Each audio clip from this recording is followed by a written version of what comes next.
One shot video आ चुका है personality development का। ये टॉपिक इस तरह यूट्यूब पर कहीं भी प्रॉपरली अवेलेबल नहीं है, क्योंकि इसमें पूरा सिलेबस कवर किया गया है, वो भी एग्ज़ाम पॉइंट ऑफ व्यू से। सबसे इम्पॉर्टेंट बात ये है कि जिस वेल फैसिलिटेटेड पीडीएफ से मैं यहाँ पढ़ा रही हूँ, वही पीडीएफ आपको भी अवेलेबल रहेगी और इसके साथ-साथ आपको मोस्ट इम्पॉर्टेंट क्वेश्चंस के साथ प्रीवियस ईयर के क्वेश्चन पेपर्स भी मिलेंगे और ये सब सिर्फ और सिर्फ 25 रुपीज़ में। पीडीएफ लेने का प्रोसेस बहुत सिंपल है। जिस सब्जेक्ट का पीडीएफ चाहिए, उसी सब्जेक्ट के वीडियो के डिस्क्रिप्शन में जाओ, वहाँ बाय पीडीएफ लिंक मिलेगा, उस पर क्लिक करो। अपना ईमेल और फ़ोन नंबर डालो और पेमेंट कंप्लीट करो। पेमेंट के बाद सिर्फ 10 सेकंड्स का वेट करना है। पीडीएफ आपके सामने आ जाएगा, पहले डाउनलोड कर लो, फिर बैक जाना। तो फिर शुरू करते हैं आज का पहला टॉपिक, पर्सनालिटी, व्यक्तित्व। आज हम यूनिट 1 का पहला टॉपिक पढ़ने जा रहे हैं और वो है पर्सनालिटी का कॉन्सेप्ट और उसका मीनिंग। पर्सनालिटी का मतलब है एक इंसान का पूरा नेचर, उसके सोचने का तरीका, उसका दूसरों से बर्ताव, उसकी आदतें, उसका बोलने का तरीका और उसका बिहेवियर। पर्सनालिटी सिर्फ आपके कपड़ों या आपके लुक्स से नहीं बनती, बल्कि ये बनती है आपकी आइडेंटिटी से। आप क्लासरूम में कैसे बिहेव करते हो, आप टीचर्स से कैसे बात करते हो, आप अपने फ्रेंड्स की रिस्पेक्ट करते हो या नहीं, ये सब पर्सनालिटी का हिस्सा होता है। पर्सनालिटी का एक और सिंपल मतलब है कि सामने वाला इंसान आपको किस नज़र से देखता है और आपकी इमेज उसके मन में कैसी बनती है। एग्जाम्पल के तौर पर अगर कोई स्टूडेंट हमेशा टाइम पर आता है, टीचर्स को रिस्पेक्ट देता है और सबके साथ पोलाइटली बात करता है, तो लोग बोलते हैं कि उस बच्चे की पर्सनालिटी बहुत अच्छी है। लेकिन अगर कोई स्टूडेंट हमेशा चुप रहता है, बात नहीं करता, रूड बिहेव करता है, तो लोग सोचते हैं कि शायद ये एरोगेंट है। तो पर्सनैलिटी आपके बारे में लोगों की परसेप्शन बनाती है। कैरेक्टरिस्टिक्स ऑफ पर्सनैलिटी, पर्सनैलिटी की विशेषताएं। अब बात करते हैं पर्सनैलिटी की कैरेक्टरिस्टिक्स, यानी उसकी खासियतों की। हर इंसान की पर्सनैलिटी अलग होती है। कोई बहुत शाय होता है, कोई बहुत कॉन्फिडेंट होता है, कोई जल्दी घुल मिल जाता है, कोई अकेला रहना पसंद करता है। पर्सनैलिटी की कुछ कॉमन कैरेक्टरिस्टिक्स होती हैं। पहली कैरेक्टरिस्टिक है कि पर्सनैलिटी यूनिक होती है, यानी दो लोग एक जैसे नहीं होते, हर किसी की आइडेंटिटी अलग होती है। दूसरी है कंसिस्टेंसी, आपका बिहेवियर टाइम के साथ एक पैटर्न फॉलो करता है। जैसे अगर आप नॉर्मली काम रहते हो तो आप ज़्यादातर सिचुएशंस में काम रहोगे। तीसरी है कि पर्सनैलिटी इन्फ्लुएंस्ड होती है बाय एनवायरनमेंट, यानी आपके आसपास का माहौल आपकी पर्सनैलिटी को शेप करता है। और चौथी कैरेक्टरिस्टिक है कि पर्सनैलिटी चेंज भी हो सकती है। आप प्रैक्टिस करके अपनी हैबिट्स और एटीट्यूड में बदलाव ला सकते हो। फैक्टर्स अफेक्टिंग पर्सनैलिटी, पर्सनैलिटी को प्रभावित करने वाले कारक। अब हम पढ़ने वाले हैं कि पर्सनैलिटी को अफेक्ट करने वाले कौन कौन से फैक्टर्स होते हैं। सबसे पहला फैक्टर होता है एजुकेशन। एजुकेशन से इंसान के सोचने का नज़रिया बनता है, उसे एक्सप्रेस करने का तरीका आता है और उसका कॉन्फिडेंस बिल्ड होता है। दूसरा फैक्टर होता है फैमिली एनवायरनमेंट। अगर घर में पीस और लव होता है तो बच्चा बचपन से ही केयरिंग नेचर का बनता है। लेकिन अगर घर का एनवायरनमेंट नेगेटिव है तो उसका असर उसके बिहेवियर पर भी दिखता है। तीसरा फैक्टर है कल्चर। कल्चर से इंसान की वैल्यू, सोच और बिहेवियर डेवलप होते हैं। जैसे कुछ कल्चर्स में लोग ओपन माइंडेड होते हैं तो कुछ में रिजर्व्ड। एग्जाम्पल के लिए नॉर्थ इंडिया में लोग थोड़ा ज़्यादा एक्सप्रेसिव होते हैं और साउथ इंडिया में लोग थोड़ा काम रहते हैं। चौथा फैक्टर होता है पीयर ग्रुप, यानी आपके दोस्त और आपका सोशल सर्कल। अगर आपके फ्रेंड्स गोल ओरिएंटेड हैं, फोकस्ड हैं, तो आपकी पर्सनैलिटी भी वैसी बनेगी, लेकिन अगर आप गलत संगत में हो तो आपकी आदतें बिगड़ सकती हैं। बाकी और भी फैक्टर्स होते हैं जैसे religion, childhood memories, school environment, language और कम्युनिकेशन स्टाइल। ये सभी मिलकर एक इंसान की पर्सनैलिटी को डेवलप करते हैं। Importance of personality development, personality development का महत्व। अब हम समझते हैं कि पर्सनैलिटी डेवलपमेंट ज़रूरी क्यों है। हर इंसान चाहता है कि लोग उसे पसंद करें, उसका सम्मान करें और वो अपने करियर में ग्रो करे। ये सब पॉसिबल होता है जब आपकी पर्सनैलिटी स्ट्रांग होती है। सबसे पहला फ़ायदा होता है कॉन्फिडेंस। जब आपकी बॉडी लैंग्वेज, कम्युनिकेशन और ड्रेसिंग सेंस अच्छा होता है तो आप किसी के सामने बोलने से नहीं डरते। दूसरा बेनिफिट होता है कि लोग आप पर ट्रस्ट करने लगते हैं। अगर आप ऑनेस्ट हो, रिस्पॉन्सिबल हो और क्लियरली बात करते हो तो लोग आपसे जुड़ जाते हैं। तीसरा बेनिफिट होता है कि आपकी कम्युनिकेशन स्किल इम्प्रूव होती है। आप अपनी बात कॉन्फिडेंटली और क्लियरली दूसरों तक पहुंचा पाते हो। पर्सनालिटी डेवलपमेंट से आप लीडर बन सकते हो। आप दूसरों को मोटिवेट कर सकते हो, उन्हें गाइड कर सकते हो। टाइप्स ऑफ पर्सनालिटी, व्यक्तित्व के प्रकार। हर इंसान की पर्सनालिटी अलग होती है और उसे समझने के लिए अलग अलग थ्योरीज बनाई गई हैं। कुछ थ्योरीज बताती हैं कि इंसान अंदर से कैसा है, कुछ बताती हैं कि लोग कैसे सीखते हैं और कुछ थ्योरीज ये भी बताती हैं कि हम खुद को कैसे देखते हैं। अब हम step by step in theories को समझेंगे। कार्ल जंग की पर्सनालिटी थ्योरी। कार्ल यंग ने पर्सनालिटी को 3 हिस्सों में डिवाइड किया था, इंट्रोवर्ट, एक्सट्रोवर्ट और एम्बिवर्ट। इंट्रोवर्ट वो लोग होते हैं जो बहुत कम बोलते हैं, उन्हें अकेले रहना पसंद होता है और वो अपनी फीलिंग्स ज़्यादा शेयर नहीं करते। उन्हें भीड़ में अनकंफर्टेबल फील होता है और वो शांति से अपने अंदर की दुनिया में रहना पसंद करते हैं। एग्जाम्पल के लिए, अगर कोई स्टूडेंट लंच ब्रेक में भी लाइब्रेरी में क्वाइटली बैठा रहता है और किसी से ज़्यादा बात नहीं करता, तो वो इंट्रोवर्ट पर्सनैलिटी का हो सकता है। एक्सट्रोवर्ट वो लोग होते हैं जो बहुत ज़्यादा एनर्जेटिक होते हैं, उन्हें लोगों के साथ रहना पसंद होता है, वो बातूनी होते हैं और हर इवेंट में एक्टिवली पार्टिसिपेट करते हैं। एग्जाम्पल के लिए, अगर कोई स्टूडेंट हर ग्रुप एक्टिविटी में फ्रंट पर रहता है, सबके साथ घुलता मिलता है और क्लास में भी बहुत पार्टिसिपेशन करता है, तो वो एक्सट्रोवर्ट पर्सनालिटी का होता है। एम्बिवर्ट वो होते हैं जो कभी इंट्रोवर्ट की तरह शांत होते हैं और कभी एक्सट्रोवर्ट की तरह social, depending on the situation. यानी ये बैलेंस वाले लोग होते हैं। एग्जाम्पल के लिए, कोई स्टूडेंट जो अपनी क्लोज ग्रुप में बहुत ओपन है लेकिन नए लोगों के बीच थोड़े रिजर्व्ड हो जाते हैं, वो एम्बिवर्ट हो सकते हैं। Big 5 personality theory. अब बात करते हैं बिग 5 थियरी की, जिसे ओसीएन मॉडल भी कहा जाता है। इस थियरी में पर्सनालिटी को 5 ट्रेट्स में डिवाइड किया गया है। पहला ट्रेट है ओपननेस। जो लोग नए आइडियाज़ को एक्सेप्ट करते हैं, जो क्रिएटिव होते हैं, जिनमें इमेजिनेशन स्ट्रांग होती है, वो लोग हाई ओपननेस पर्सनालिटी के होते हैं।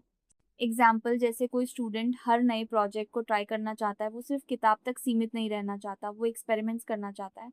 दूसरा ट्रेट है कॉन्शियसनेस। ऐसे लोग बहुत जिम्मेदार होते हैं, वो अपना काम समय पर करते हैं, ऑर्गेनाइज्ड रहते हैं और डिसिप्लिन्ड होते हैं। एग्जाम्पल, वो स्टूडेंट जो अपना होमवर्क डेली करता है, कभी क्लास मिस नहीं करता और हर काम प्लान के साथ करता है। तीसरा ट्रेट है एक्स्ट्रावर्जन। ये वही बात है जो कार्ल यंग की थ्योरी में भी थी। जो लोग सोशल होते हैं, बोल्ड होते हैं, वो एक्स्ट्रावर्जन में हाई होते हैं। एग्जाम्पल, वो स्टूडेंट जो हमेशा कॉन्फिडेंट होकर क्लास में आंसर करता है, स्टेज पर प्रोग्राम होस्ट करता है। चौथा ट्रेट है अग्रीएबलनेस। ऐसे लोग बहुत कोऑपरेटिव होते हैं, हेल्पफुल होते हैं और दूसरों की फीलिंग्स को समझते हैं। एग्जाम्पल, वो स्टूडेंट जो अपने क्लासमेट्स की मदद करता है, नोट्स शेयर करता है और सबके साथ पोलाइटली बात करता है। पांचवा ट्रेट है न्यूरोटिसिज्म। इसका मतलब होता है इमोशनल इंस्टेबिलिटी।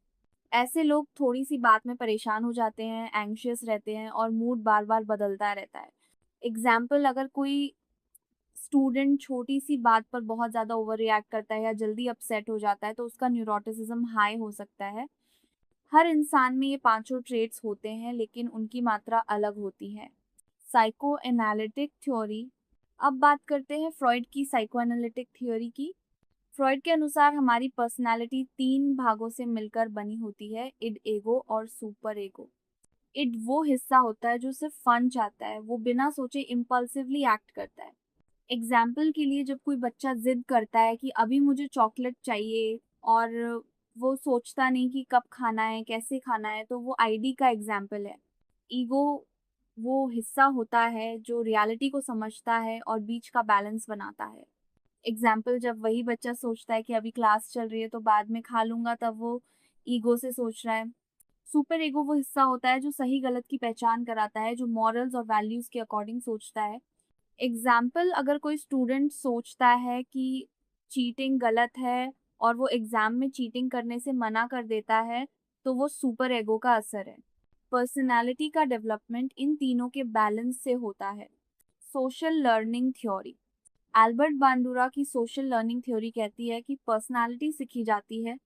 हम जो कुछ भी करते हैं वो हम दूसरों को देखकर सीखते हैं। एग्जाम्पल, अगर बच्चा अपने बड़े भाई को मेहनत करते हुए देखता है तो वो खुद भी मेहनत करने लगता है। हमारे आसपास के लोग रोल मॉडल बनते हैं और हमारा बिहेवियर उन्हें देखकर बनता है। अगर हम किसी को देखकर इंस्पायर्ड होते हैं तो हम उसी जैसे बनने की कोशिश करते हैं। रिवॉर्ड्स और पनिशमेंट्स भी हमारी पर्सनालिटी को शेप करते हैं। अगर हमें किसी काम के लिए तारीफ मिलती है तो हम वो बिहेवियर बार बार रिपीट करते हैं। Self theory. कार्ल रॉजर्स की सेल्फ थ्योरी कहती है कि पर्सनालिटी इस बात पर डिपेंड करती है कि इंसान खुद को कैसे देखता है। हर इंसान के अंदर एक रियल सेल्फ होता है जो वो सच में है, और एक आइडियल सेल्फ होता है जो वो बनना चाहता है। जब ये दोनों एक जैसे होते हैं तो इंसान खुश और संतुलित होता है। अगर किसी स्टूडेंट को लगता है कि वो इंटेलिजेंट है और उसके मार्क्स भी अच्छे आते हैं तो उसका सेल्फ कॉन्सेप्ट स्ट्रांग होता है। लेकिन अगर किसी को लगता है कि वो अच्छा है लेकिन मार्क्स बार बार कम आते हैं तो उसके अंदर कॉन्फ्लिक्ट पैदा होता है। इस थ्योरी के अनुसार अगर किसी इंसान को बिना शर्त सपोर्ट और प्यार मिले तो वो एक हेल्दी पर्सनालिटी डेवलप कर सकता है और एक पॉजिटिव एग्जाम्पल बन सकते हो। सक्सेस, सफलता। अब बात करते हैं सक्सेस की। सक्सेस का मतलब हर किसी के लिए अलग होता है। किसी के लिए जॉब मिलना सक्सेस है, किसी के लिए फैमिली को खुश देखना सक्सेस है, और किसी के लिए फाइनेंशियली स्टेबल होना सक्सेस है। लेकिन एक सिंपल और पावरफुल डेफिनेशन है, success is a journey not a destination. यानी सक्सेस कोई एक फाइनल पॉइंट नहीं होता, बल्कि आपके हर रोज के एफर्ट सक्सेस का हिस्सा होते हैं। एग्जाम्पल के लिए, अगर आपने ठान लिया कि मुझे एग्जाम में 1 मार्क्स लाने हैं और आप रोज 2 घंटे सिंसियरली पढ़ाई कर रहे हो, तो आप ऑलरेडी सक्सेस की जर्नी पर हो।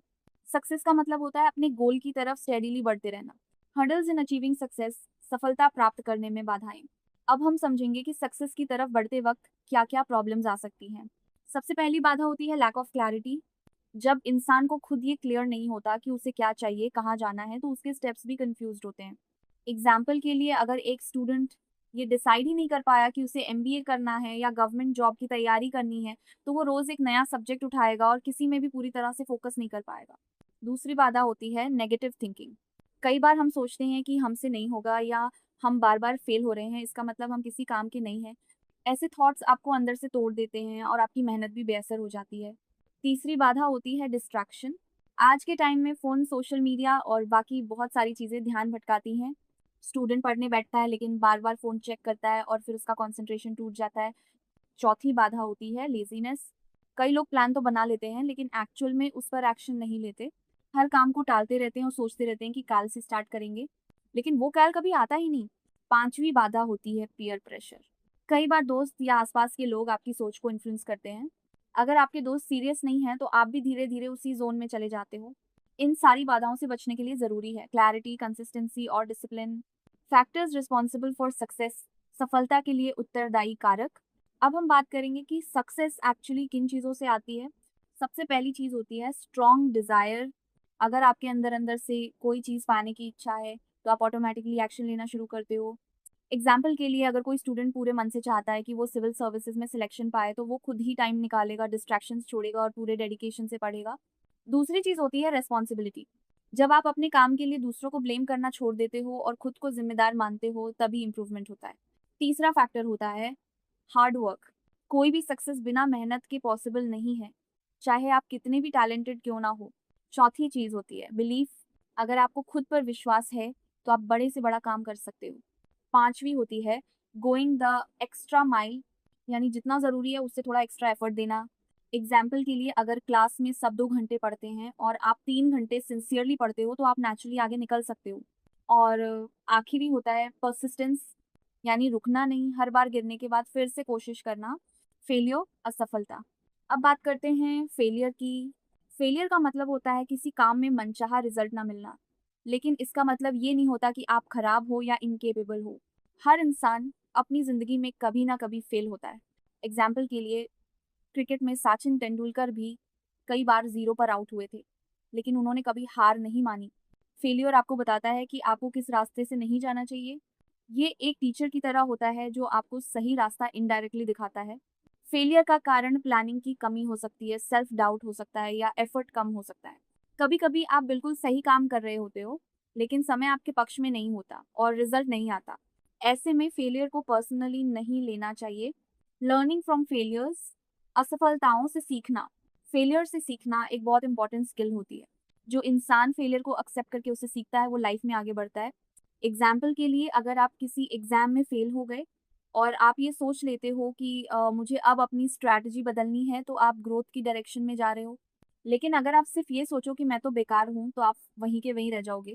फेलियर से हमें ये समझ आता है कि कौन सी चीज़ें काम नहीं कर रही और क्या चेंज करना है। फेलियर से पेशेंस आता है, इमोशनल मैच्योरिटी आती है, और सबसे इंपॉर्टेंट चीज़ आती है सेल्फ अवेयरनेस। ओवरकमिंग फेलियर, असफलता से बाहर निकलना। अब बात करते हैं कि जब हम फेल होते हैं तो उससे बाहर कैसे निकलें। सबसे पहले होता है एक्सेप्टेंस। जब आप खुद मानते हो कि हाँ मैं फेल हुआ हूँ, तो आप उस सिचुएशन पे कंट्रोल लेना शुरू करते हो। एग्जाम्पल के लिए, अगर आपने किसी एग्जाम में प्रिपेयर अच्छे से नहीं किया और फेल हो गए, तो मानो कि तैयारी में कमी थी और नेक्स्ट अटेम्प्ट के लिए बेटर प्लानिंग करो। दूसरी चीज़ होती है लर्निंग।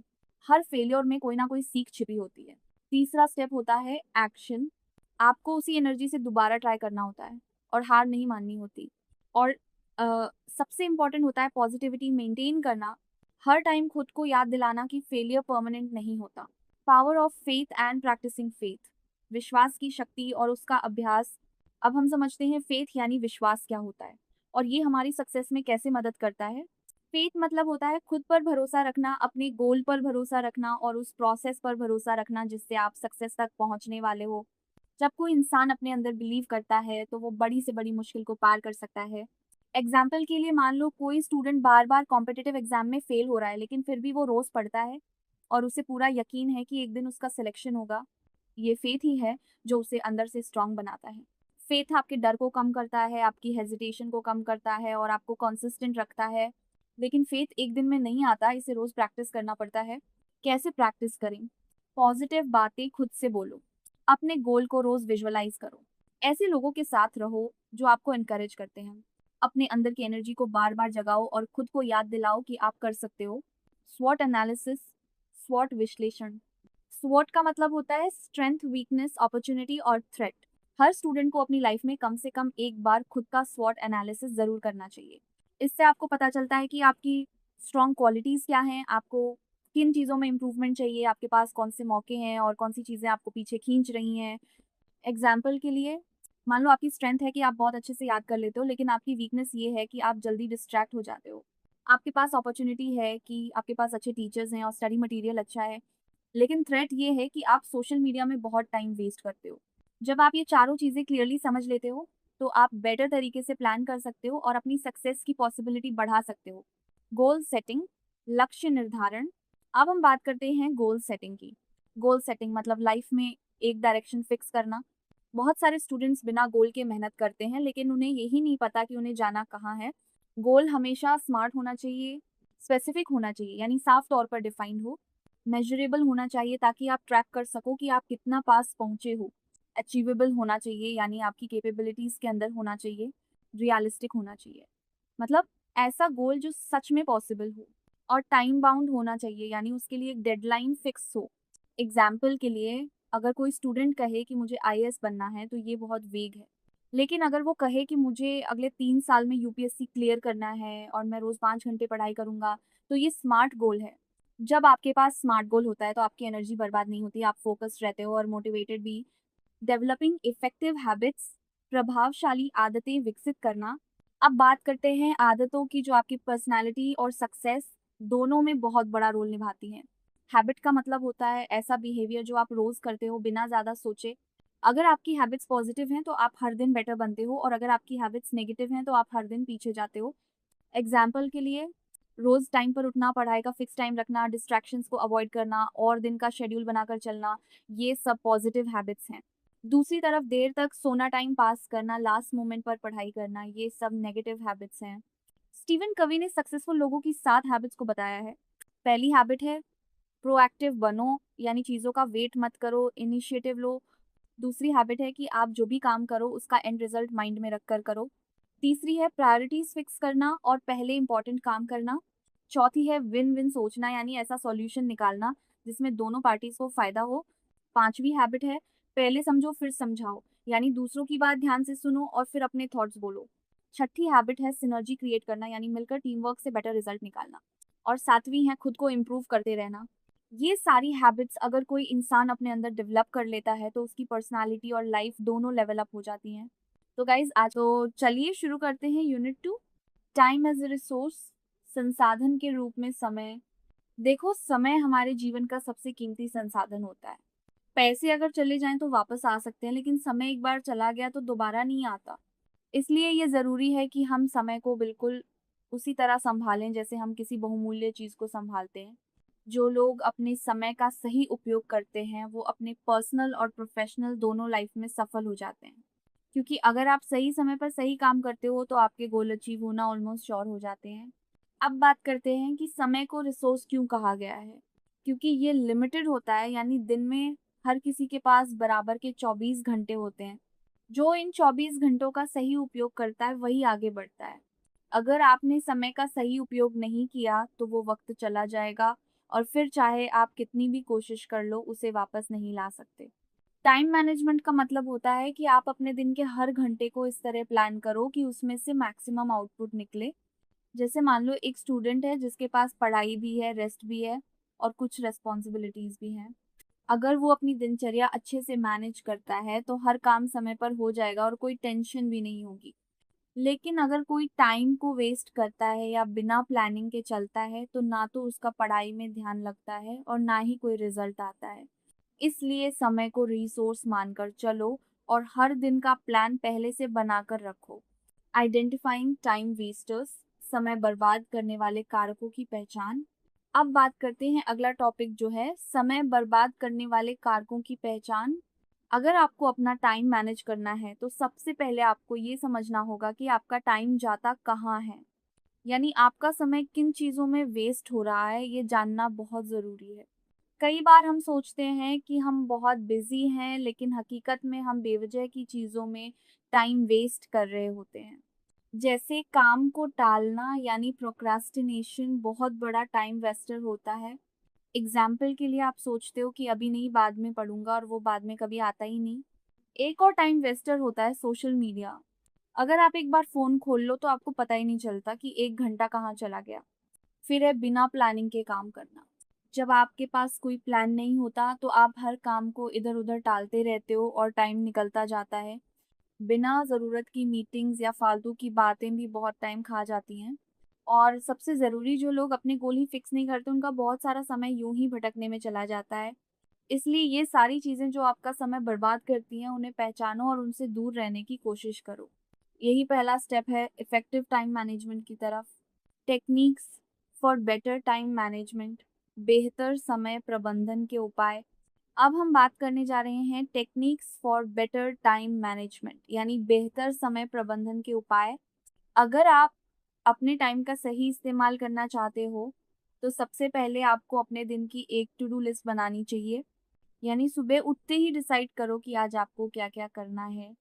एग्जाम्पल के लिए अगर आप एक स्टूडेंट हो तो आप तय कर सकते हो कि सुबह 2 घंटे पढ़ाई करनी है, फिर 1 घंटा नोट्स रिवाइज करना है, फिर प्रैक्टिस क्वेश्चंस करने हैं और शाम को कोई असाइनमेंट पूरा करना है।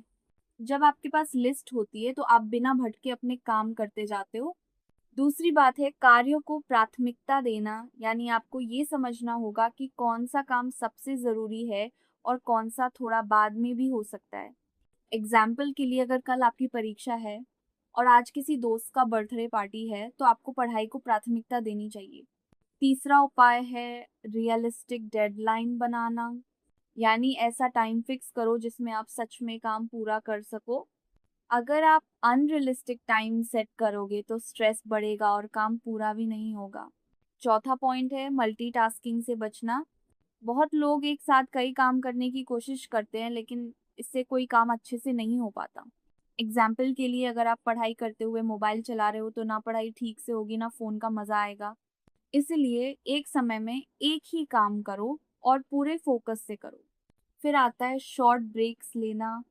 लगातार बहुत लंबे समय तक पढ़ाई करने से मन और शरीर दोनों थक जाते हैं। एग्जाम्पल के लिए अगर आप 2 घंटे लगातार पढ़ाई कर रहे हो तो 5 या 10 मिनट का ब्रेक ज़रूर लो। इससे एनर्जी बनी रहती है और अगला सेशन भी अच्छे से होता है। आखिर में सबसे ज़रूरी बात डिस्ट्रैक्शन से दूर रहना। अपने मोबाइल में सोशल मीडिया नोटिफिकेशंस को ऑफ कर दो और ऐसी जगह पढ़ाई करो जहाँ डिस्टर्बेंस ना हो। एग्जाम्पल के लिए लाइब्रेरी या घर का एक शांत कमरा। जब आप इन टेक्निक्स को फॉलो करते हो तो आपका समय सही तरीके से उपयोग होता है और आप हर दिन के एंड में सेटिस्फाइड फील करते हो।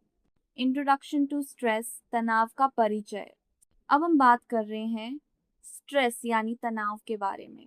स्ट्रेस एक ऐसी भावना है जो तब आती है जब हम किसी प्रेशर में होते हैं या हम पर कोई जिम्मेदारी या चैलेंज होता है जिसे हम संभालने में कमज़ोर महसूस करते हैं। या थोड़ा स्ट्रेस कभी कभी अच्छा भी होता है, उसे हम यूज स्ट्रेस कहते हैं।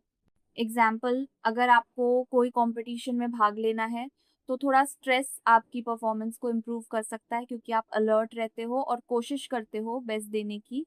लेकिन जब स्ट्रेस ज़्यादा हो जाता है और वो लंबे समय तक चलता है तो वो हमारे दिमाग और शरीर दोनों को नुकसान पहुंचाता है। एग्जाम्पल के लिए, अगर आप हर वक्त एग्ज़ाम को लेकर परेशान हो, हर वक्त नर्वस फील करते हो, तो आपकी नींद डिस्टर्ब हो सकती है, आपका खाना-पीना बिगड़ सकता है और पढ़ाई पर भी असर पड़ेगा। इसलिए स्ट्रेस को पहचानना और उसको सही तरीके से हैंडल करना बहुत ज़रूरी होता है। स्ट्रेस हर किसी की लाइफ में आता है, लेकिन फ़र्क ये होता है कि कोई उसे सँभाल लेता है और कोई उसी में उलझ जाता है। Causes and effects of stress, तनाव के कारण और प्रभाव। अब बात करते हैं स्ट्रेस के कारण और उसके प्रभावों की। स्ट्रेस का कोई एक कारण नहीं होता, ये अलग-अलग लोगों के लिए अलग हो सकता है। कभी-कभी काम का बोझ इतना बढ़ जाता है कि इंसान खुद को थका हुआ और कमज़ोर महसूस करने लगता है। एग्जाम्पल के लिए, अगर किसी स्टूडेंट को एक ही हफ्ते में 4 असाइनमेंट सबमिट करने हो और साथ में टेस्ट की तैयारी भी करनी हो, तो वो बहुत प्रेशर्ड महसूस कर सकता है। पुअर टाइम मैनेजमेंट यानी समय की प्लानिंग सही से ना करना भी स्ट्रेस का बड़ा कारण होता है। जब आप सब कुछ आखिरी समय के लिए छोड़ देते हो, तो टेंशन और नर्वसनेस बढ़ जाती है। एकेडमिक प्रेशर भी स्ट्रेस लाता है, जैसे पेरेंट्स की एक्सपेक्टेशंस बहुत ज़्यादा होना या क्लास में हमेशा टॉप करने का दबाव होना।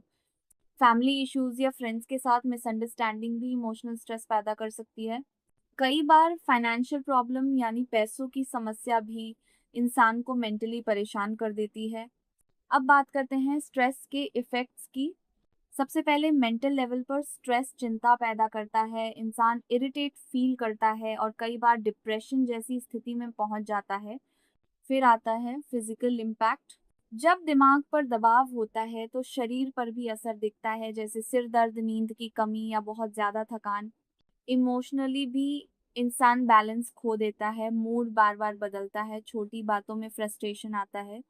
और सबसे बड़ा असर ये होता है कि इंसान की पढ़ाई या काम पर सीधा असर पड़ता है। फोकस टूटता है, परफॉर्मेंस गिरता है और धीरे धीरे कॉन्फिडेंस भी कम होने लगता है। इसलिए स्ट्रेस को समझना और उससे बचना बहुत ज़रूरी है। मैनेजिंग स्ट्रेस, तनाव का प्रबंधन। अब जब हमने जाना कि स्ट्रेस क्या है और वो क्यों होता है, तो अब बात करते हैं कि उसे हैंडल कैसे करें, यानी उसका मैनेजमेंट कैसे करें। सबसे पहले तो ये पहचानना ज़रूरी होता है कि स्ट्रेस किस चीज़ की वजह से हो रहा है। जब कारण साफ होगा तभी सॉल्यूशन भी मिलेगा। एग्जाम्पल, अगर आपको पढ़ाई को लेकर स्ट्रेस है, तो हो सकता है कि आप टाइम टेबल फॉलो नहीं कर रहे हो या बहुत सारे टॉपिक्स पेंडिंग हो। तो ऐसे में सबसे पहले कामों को ऑर्गेनाइज करो और उन्हें प्रायोरिटी के हिसाब से डिवाइड करो। नेक्स्ट स्टेप होता है रिलैक्सेशन टेक्निक्स को अपनाना, जैसे गहरी सांस लेना, मेडिटेशन करना या हल्का सा योगा करना। ये सब शरीर और दिमाग दोनों को रिलैक्स करते हैं। अच्छी नींद लेना और सही खान-पान भी स्ट्रेस कम करने में बहुत मदद करते हैं। अगर आपका शरीर वीक रहेगा, तो दिमाग भी अनस्टेबल रहेगा। हर दिन कम से कम 30 मिनट का एक्सरसाइज भी स्ट्रेस हार्मोन्स को कंट्रोल करता है और आपको फ्रेश फील करवाता है। जब दिल बहुत हैवी लगे तो किसी अपने से बात करो। अपने दोस्त या फैमिली मेंबर से बात करने से दिमाग हल्का होता है और क्लैरिटी आती है। जो चीज़ें आपको खुशी देती हैं, जैसे म्यूज़िक, पेंटिंग या वॉकिंग, वो भी स्ट्रेस से बाहर निकालती हैं।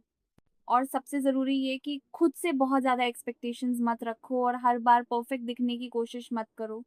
कभी-कभी खुद को आराम देना भी ज़रूरी होता है। रेज़्यूम बिल्डिंग, रिज़्यूमे बनाना। अब बात करते हैं रिज़्यूमे बिल्डिंग की, यानी रिज़्यूमे कैसे बनाएँ। रिज़्यूमे एक ऐसा डॉक्यूमेंट होता है जो आपके बारे में सामने वाले को पहली बार जानकारी देता है। इसमें आपकी एजुकेशन होती है, आपके स्किल्स होते हैं, आपके अचीवमेंट्स और अगर आपने कहीं काम किया है तो उसका अनुभव भी होता है। जब आप किसी भी नौकरी के लिए अप्लाई करते हो, तो सबसे पहले एम्प्लॉयर आपका रिज़्यूमे ही देखता है। इसलिए ये बहुत ज़रूरी होता है कि आपका रिज़्यूमे नीट हो, क्लियर हो और सही इन्फॉर्मेशन हो। अगर रिज़्यूमे अच्छा है तो आपके इंटरव्यू तक पहुँचने के चांसेस भी ज़्यादा हो जाते हैं। अब बात करते हैं कि एक अच्छा रिज़्यूमे में क्या-क्या होना चाहिए। सबसे पहले आता है पर्सनल डिटेल्स, जैसे आपका नाम, कॉन्टैक्ट नंबर और ईमेल आईडी। फिर आता है करियर ऑब्जेक्टिव, यानी आप उस जॉब में क्यों इंटरेस्टेड हो और आप क्या कंट्रीब्यूट कर सकते हो। इसके बाद एजुकेशनल क्वालिफिकेशंस, यानी आपने कौन कौन सी पढ़ाई की है, कब की है और कितने परसेंटेज आए हैं। फिर होता है आपके टेक्निकल स्किल्स और सॉफ्ट स्किल्स का सेक्शन। एग्जाम्पल जैसे कंप्यूटर स्किल्स, कम्युनिकेशन स्किल्स या टीम वर्क एबिलिटीज। अगर आपके पास कोई काम का अनुभव है तो उसे भी मेंशन करें। अगर आपने कोई कोर्स या सर्टिफिकेट किया है तो उसे भी ज़रूर डालें। और अंत में एक छोटा सा डिक्लेरेशन और आपकी सिग्नेचर होती है। रिज्यूमे में स्पेलिंग मिस्टेक्स नहीं होनी चाहिए और लेआउट साफ सुथरा होना चाहिए। The art of participating in group discussion में भाग लेने की कला। अब अगला टॉपिक है ग्रुप डिस्कशन यानी जीडी, जिसमें आपकी कम्युनिकेशन स्किल, लॉजिकल थिंकिंग और कॉन्फिडेंस को चेक किया जाता है। जीडी में आमतौर पर 4 से 8 लोग होते हैं और उन्हें एक टॉपिक दिया जाता है जिस पर उन्हें डिस्कशन करना होता है।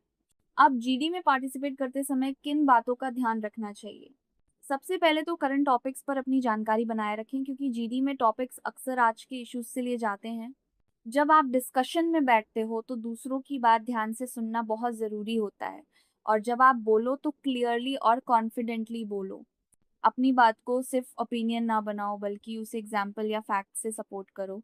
एग्जाम्पल, अगर टॉपिक है सोशल मीडिया इज़ यूजफुल और हार्मफुल, तो आप अपने पॉइंट को किसी सर्वे या रियल लाइफ एक्सपीरियंस से सपोर्ट कर सकते हो। दूसरों की बात काटना नहीं चाहिए और अगर कोई अपनी बात रख रहा है तो पहले सुनो फिर बोलो।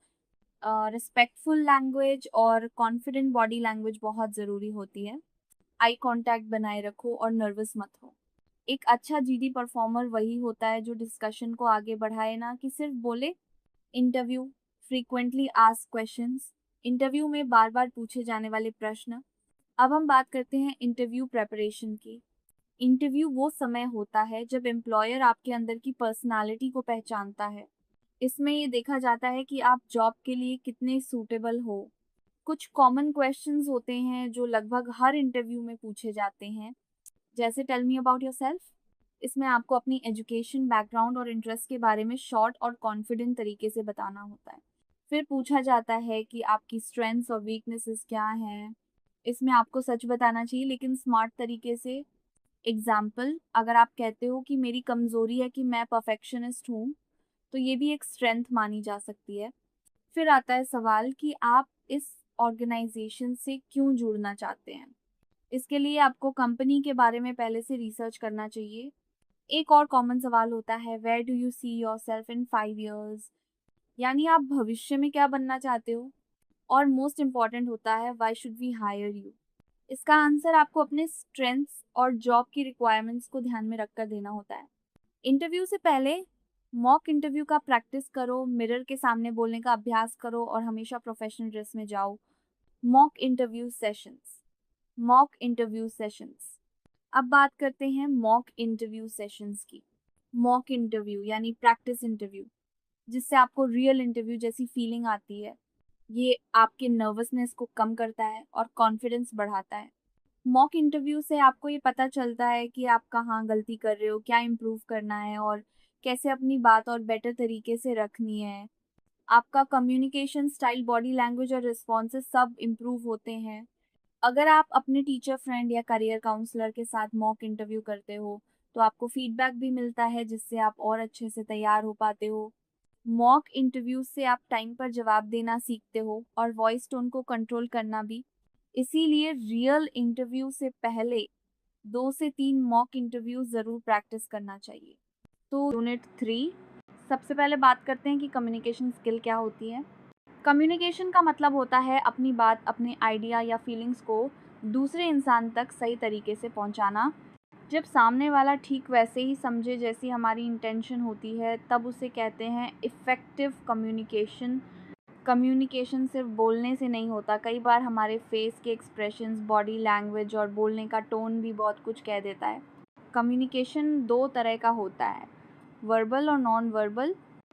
वर्बल मतलब जो हम बोलते या लिखते हैं, और नॉन वर्बल मतलब हमारी बॉडी लैंग्वेज, जेस्चर्स और एक्सप्रेशंस। अच्छा कम्युनिकेटर वही होता है जो सामने वाले को क्लियरली, कॉन्फिडेंटली और रिस्पेक्टफुली बात समझा सके।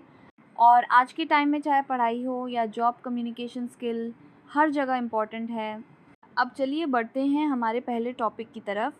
टॉपिक 1, इफ़ेक्टिव रीडिंग, राइटिंग और लिसनिंग स्किल्स। सबसे पहले बात करते हैं रीडिंग स्किल की। रीडिंग का मतलब सिर्फ पढ़ना नहीं, बल्कि जो लिखा है उसे समझना और याद रखना भी होता है। अगर आपकी रीडिंग स्किल स्ट्रॉन्ग है तो आप किसी भी टॉपिक को जल्दी समझ सकते हो और रिवीजन में भी टाइम बचता है। कुछ स्मार्ट टेक्निक्स भी होती हैं रीडिंग में, जैसे स्किमिंग और स्कैनिंग, जिससे हम जल्दी ज़रूरी बातें पकड़ सकते हैं। अब बात करते हैं राइटिंग स्किल की। राइटिंग का मतलब है अपनी बात को सही ढंग से एक्सप्रेस करना।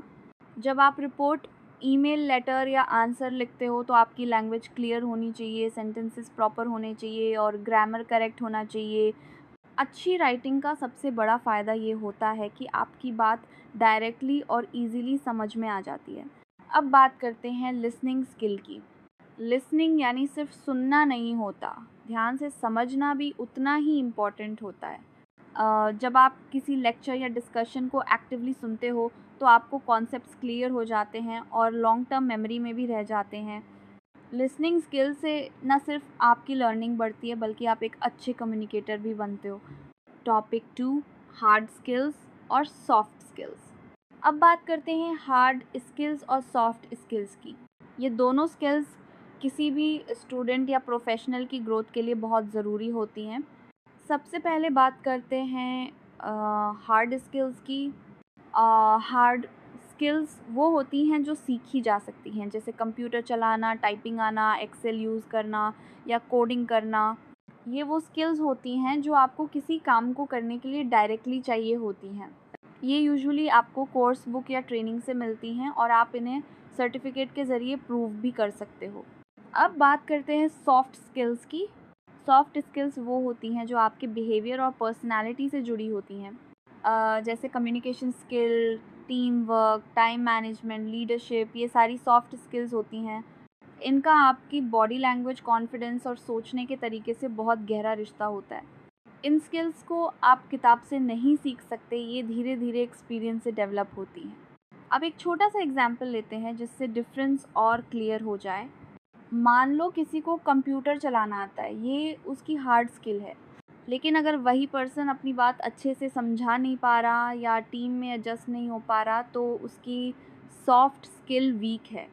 इसीलिए दोनों स्किल्स की इम्पोर्टेंस बराबर है और दोनों पर काम करना ज़रूरी है।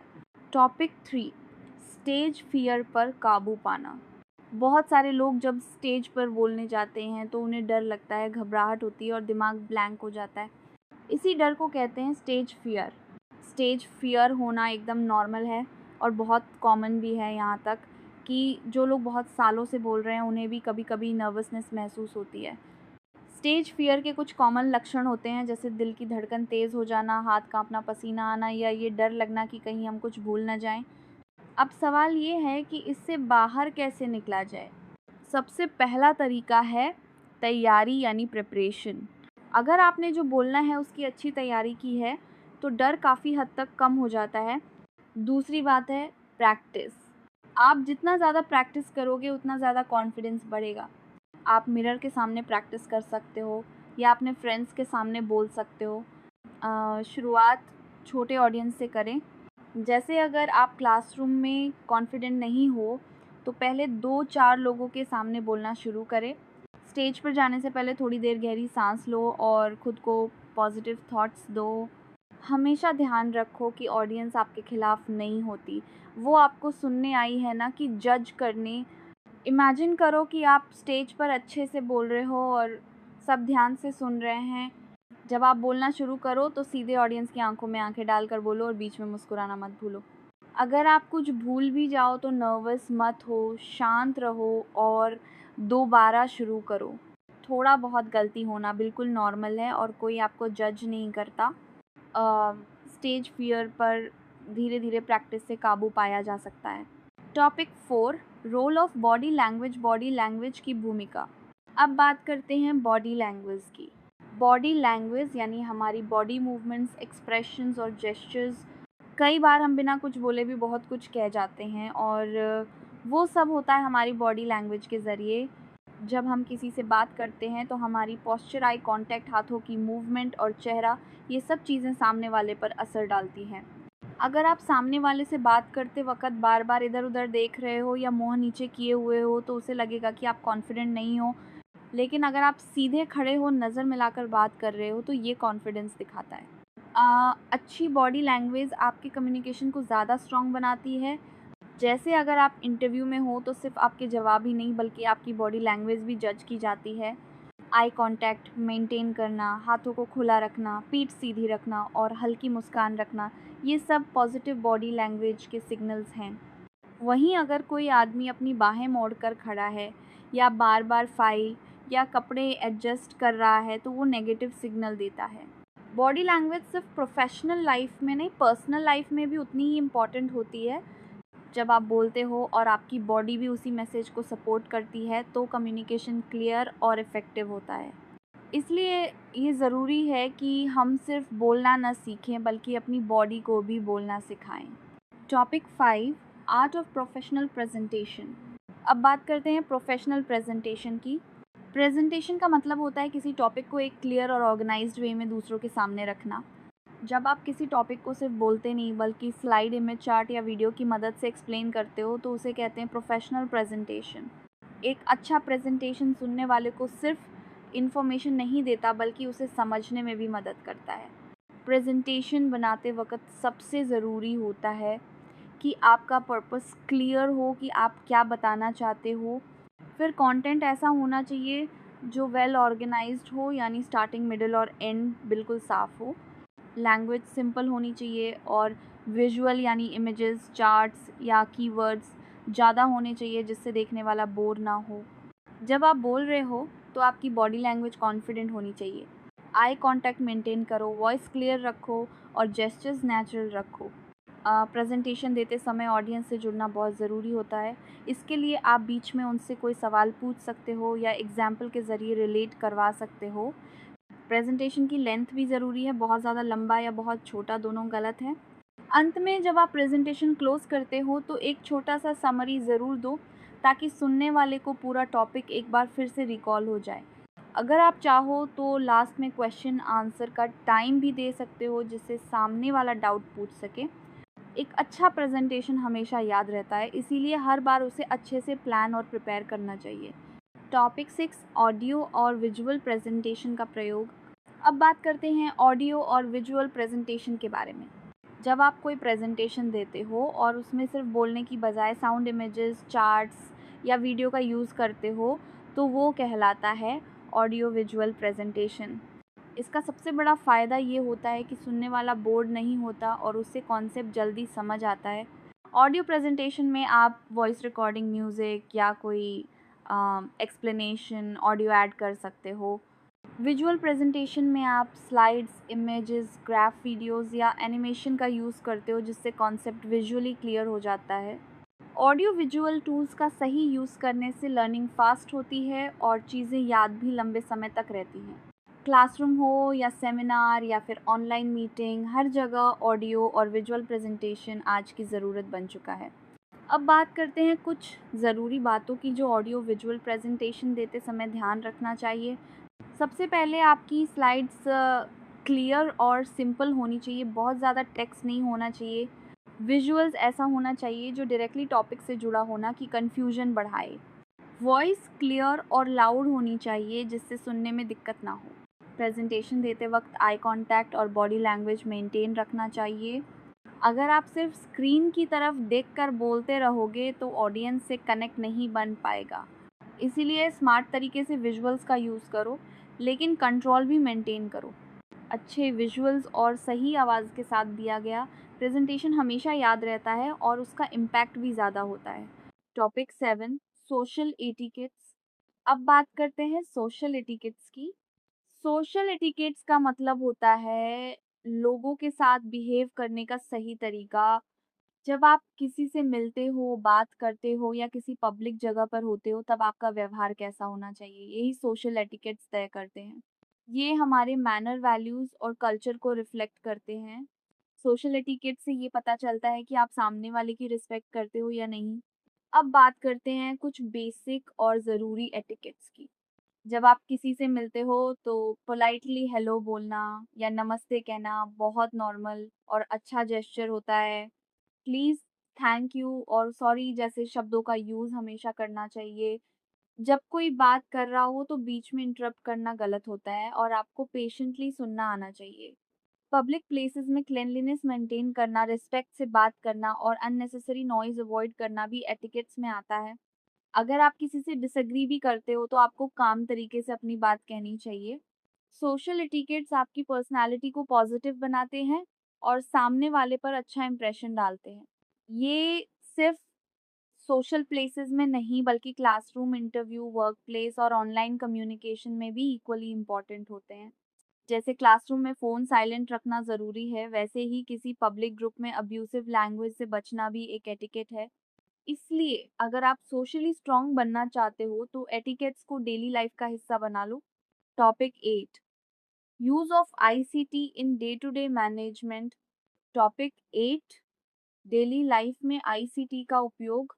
अब बात करते हैं कि हमारी डेली लाइफ में आईसीटी यानी इंफॉर्मेशन एंड कम्युनिकेशन टेक्नोलॉजी का क्या रोल है।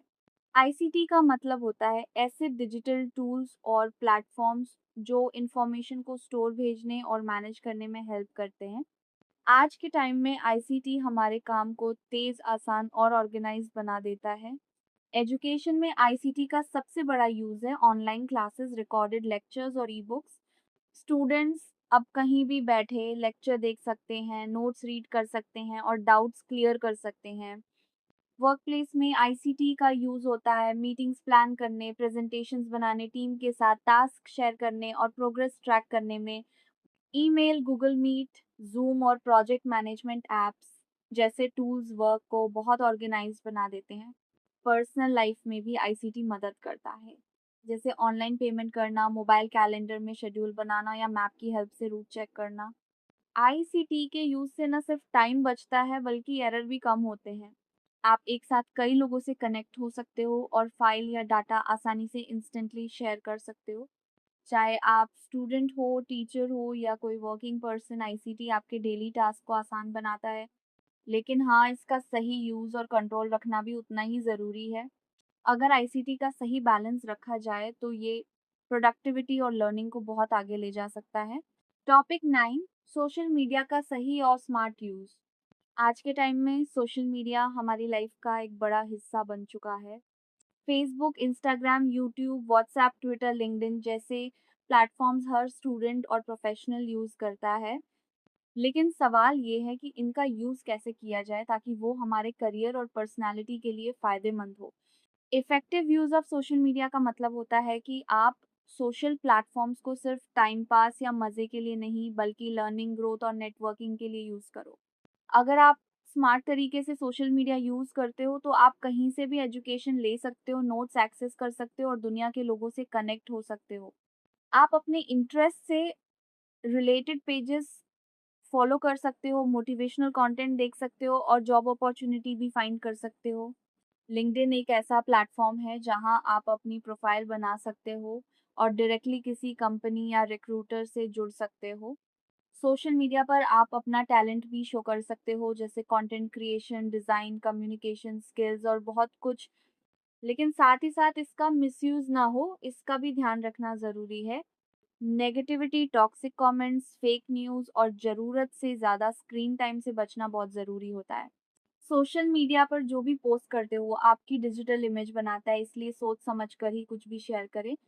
कभी भी अपनी पर्सनल इन्फॉर्मेशन पब्लिक ना करें और प्राइवेसी सेटिंग्स को हमेशा चेक करते रहें। अगर आप इन प्लेटफॉर्म्स को सही डायरेक्शन में यूज़ करते हो तो ये आपके लर्निंग और फ्यूचर ग्रोथ में बहुत ज़्यादा काम आ सकते हैं। Topic 10 minus email etiquettes.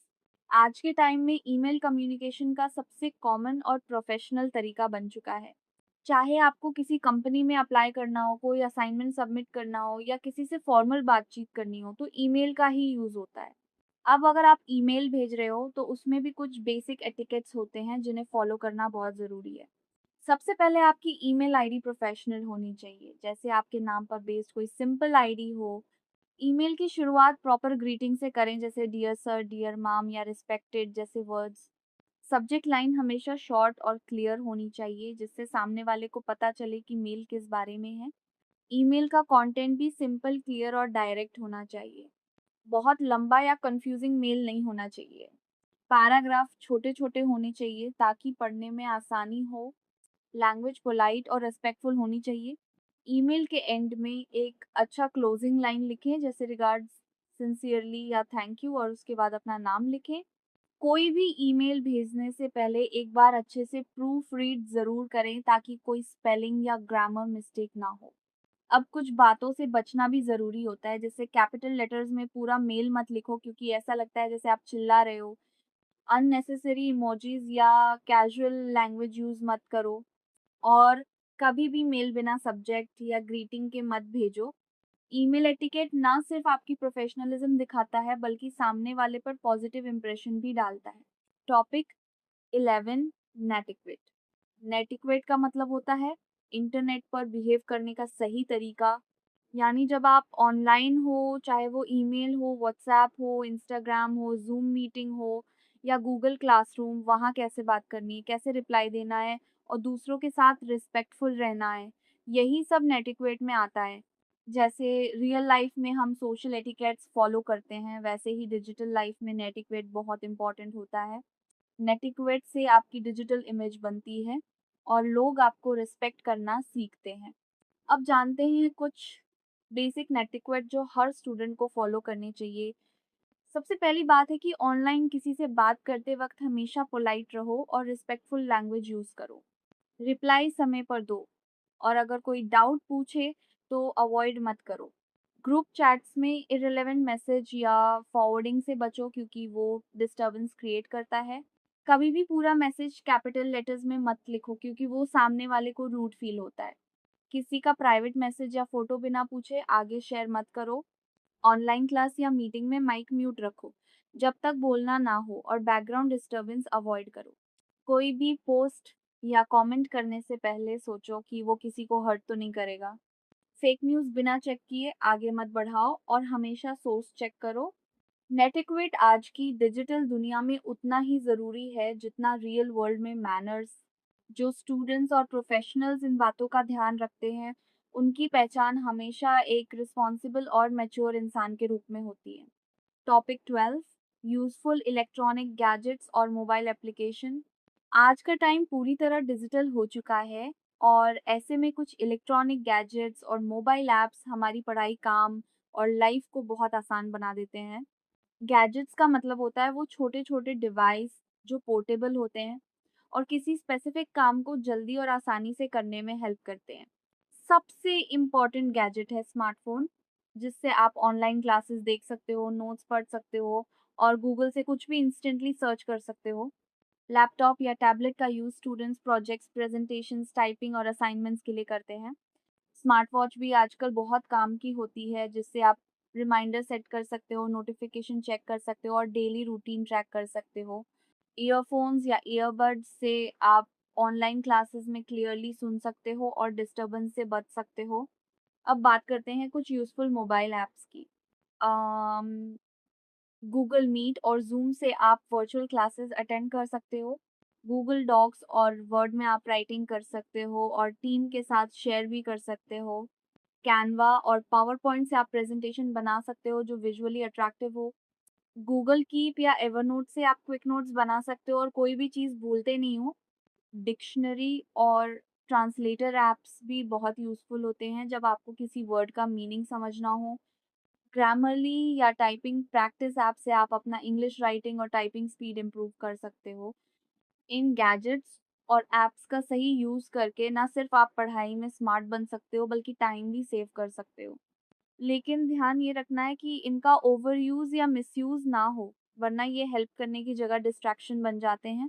अब हमारा पूरा पर्सनालिटी डेवलपमेंट कोर्स कंप्लीट हो चुका है।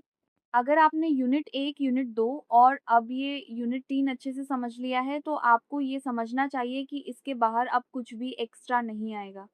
एग्ज़ाम में जितने भी क्वेश्चंस आएँगे वो इन्हीं टॉपिक्स के आस-पास घूमेंगे। और हाँ, अब अगला सब्जेक्ट कौन-सा कवर किया जाए ये भी मुझे आप कमेंट करके ज़रूर बताओ।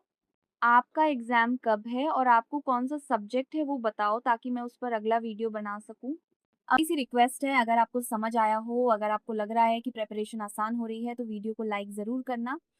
हर एक वीडियो को बनाने में बहुत मेहनत लगती है, बहुत समय और एनर्जी लगती है ताकि आप तक हर कॉन्सेप्ट बिल्कुल साफ और आसान भाषा में पहुँच सके। आपका एक आपकी एक छोटी-सी कमेंट और आपका सब्सक्राइब मेरे लिए बहुत बड़ी मोटिवेशन है। अगर